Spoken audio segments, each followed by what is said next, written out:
নমস্কার সুপ্রিয় দর্শকার্থী, SB academic সেন্টারের প্রত্যেকটা ছাত্রছাত্রীকে স্বাগত। আজকে আমি উচ্চ মাধ্যমিকের বাংলা সাজেশন নিয়ে আলোচনা করব 2024 সালের।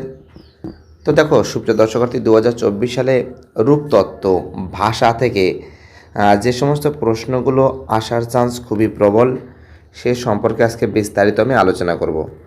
সুপ্রিয় দর্শকার্থী, তো আমাদের ফার্স্ট যে প্রশ্ন আছে কি বলেছে আলোচনা করা যাক। তো দেখো এখানে কিন্তু এমসিকিউব আছে, এমসিকিউবগুলো আজকে আমি সলভ করে দেব। ফার্স্ট প্রশ্ন, পরাধীন ব্যাকরণ সম্মত রুলমূল কত প্রকার? পরাধীন ব্যাকরণ সম্মত রুলমূল কত প্রকার? তো দেখো খুবই ইম্পর্ট্যান্ট প্রশ্ন কিন্তু সুপ্রিয় দর্শকার্থী। তো দেখো এটা কত প্রকার আছে? এটা কিন্তু দুই প্রকার আছে। কত প্রকার আছে? এটা আমাদের কিন্তু দুই প্রকার। ওকে, আমাদের নেক্সট প্রশ্ন কি বলেছে আলোচনা করা যাক। নেক্সট প্রশ্ন বলেছে স্বাধীন রূপমূলের উদাহরণ হলো। স্বাধীন রূপমূলের উদাহরণ হলো। তো দেখো কি হবে বলো। ছাত্ররা আছে, ছাত্র আছে, ছাত্রকে আছে, ছাত্রদের আছে। তো দেখো সুপ্রিয় দর্শকার্থী, এর অ্যান্সার হবে কিন্তু কী হবে? এর অ্যান্সার হবে কিন্তু ছাত্র। আমাদের পরের প্রশ্ন কি বলেছে?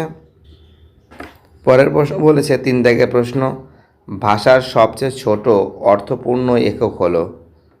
তো দেখো এর অ্যান্সার কী হবে? কী হবে বলো। আমরা এখানে দেখতে পাচ্ছি যে ভাষার ছোট অর্থপূর্ণ একক হচ্ছে তোমাদের রূপতত্ত্ব। কী হবে? রূপতত্ত্ব হবে। আমাদের পরের প্রশ্ন কি বলেছে? আমাদের পরের প্রশ্ন 4 দাগের প্রশ্ন কি বলেছে? যে পদ গঠনের চরিত্র অনুযায়ী সমাস ক প্রকার? পদ গঠনের চরিত্র অনুযায়ী সমাস ক প্রকার? তো দেখো এই যে প্রশ্ন আছে সুপ্রিয় দর্শকার্থী, এর অ্যান্সার কী হবে বলো। তো দেখো অ্যান্সার কিন্তু হবে 3 প্রকার। কত প্রকার? অ্যান্সার কিন্তু 3 প্রকার হবে, তোমরা জানো 3 প্রকার হবে। আমাদের নেক্সট প্রশ্ন কি বলেছে আলোচনা করা যাক। আমাদের পরের প্রশ্ন 5 দাগের প্রশ্ন, শব্দকে আমরা এক রূপে পাই একমাত্র। শব্দকে আমরা এক রূপে পাই একমাত্র।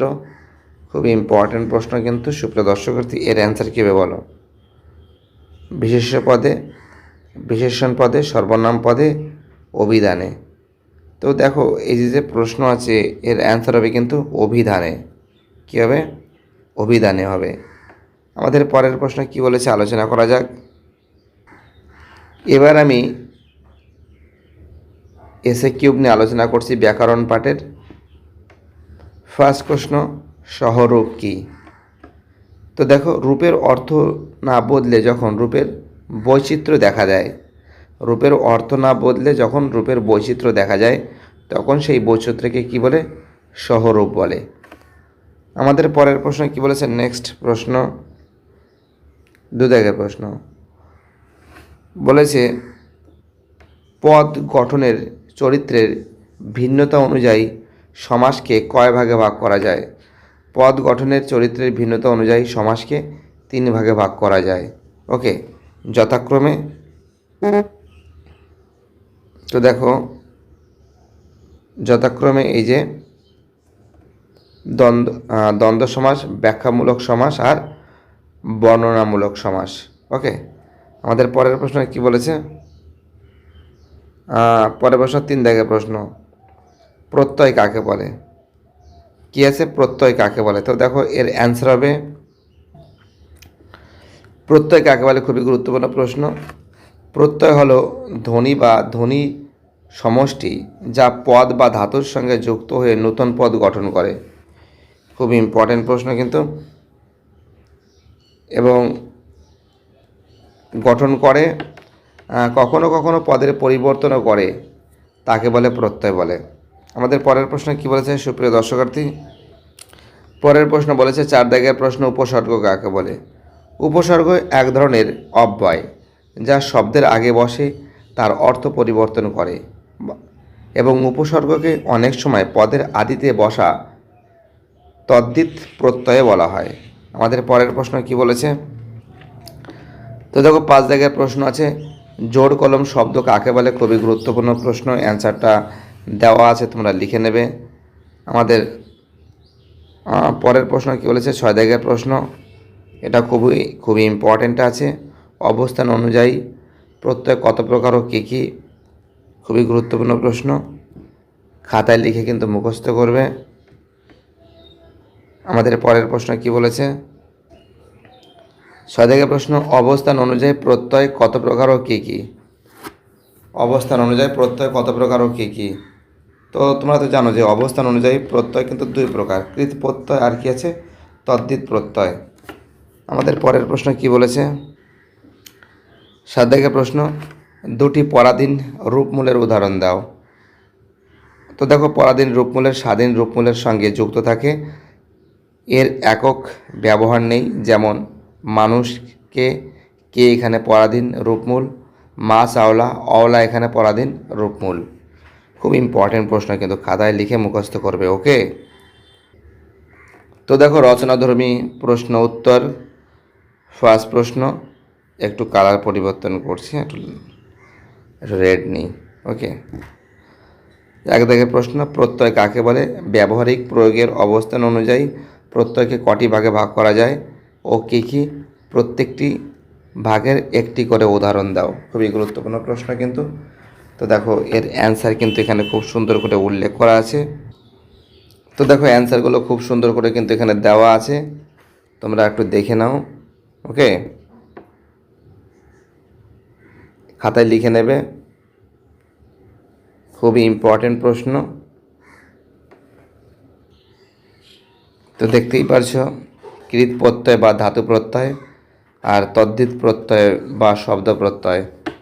ঠিক আছে, খাতায় লিখে নেবে কিন্তু সুপ্রিয় দর্শকার্থী, যে কোনো বই থেকে পড়লেই হয়ে যাবে, খুব সুন্দর করে কিন্তু এখানে সলভ করা আছে। ঠিক আছে, 2 দাগের প্রশ্ন কি বলেছে? শব্দ গঠনের প্রক্রিয়া বা কৌশলগুলি কি? খুব ইম্পর্ট্যান্ট প্রশ্ন, দেখতেই পারছো, খাতায় কিন্তু লিখে নেবে। অ্যান্সারগুলো খুব সুন্দর করে কিন্তু এখানে উল্লেখ করা আছে সুপ্রিয় দর্শকার্থী।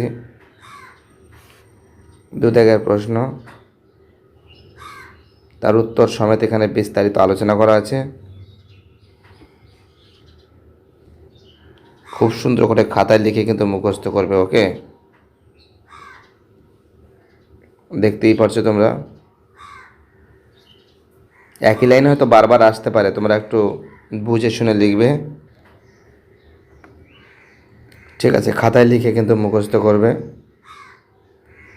খুবই ইম্পর্টেন্ট প্রশ্ন, তার উত্তর সমেত কিন্তু বিস্তারিত আলোচনা করা হয়েছে।